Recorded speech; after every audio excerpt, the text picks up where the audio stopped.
કેવા માણસોની તમારે ધ્યાન રાખવાની તમારે જરૂર છે, કારણ કે મુકેશભાઈ માટે રમેશના માટે જયારે આફત આવી હોય છે ત્યારે એની માથે કોણ કોણ શું કરે છે એ તમે કોઈ અજાણ્યા નથી. પ્રથમ તો બંને ટ્રસ્ટના ટ્રસ્ટીઓ અને આગેવાનો જે ઘણા દિવસથી રાત દિવસ મહેનત કરી અને આ કાર્યક્રમને સફળ બનાવવા માટે મહેનત કરી તે બદલ તમામનો ખૂબ ખૂબ આભાર. સાથોસાથ સર્વ જ્ઞાતિજનો જે અમારી સંસ્થા સાથે જોડાણા તે તમામ લોકોનો પણ આભાર. ઘણા બધા વક્તાઓએ વાત કરી,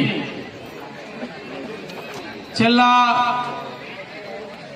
ઘણા વર્ષોથી બંને ટ્રસ્ટ જ્યારે પણ પછાત વર્ગના લોકો હોય, એને કોઈ પણ અસામાજિક તત્વો, લુખાઓ, વ્યાજખોરો હેરાન કરતા હોય, બહેનો દીકરીઓને હેરાન કરતા હોય, ત્યારે અમારા બંને ટ્રસ્ટનું પ્રાધાન્ય છે કે આ લોકોને કાયદા વ્યવસ્થાનું ભાન કરાવવું.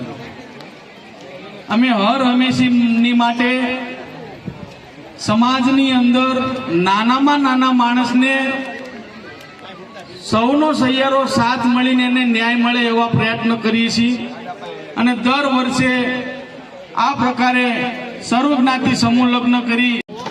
હા, તો પછી આ સાથે લઈ જવાનું.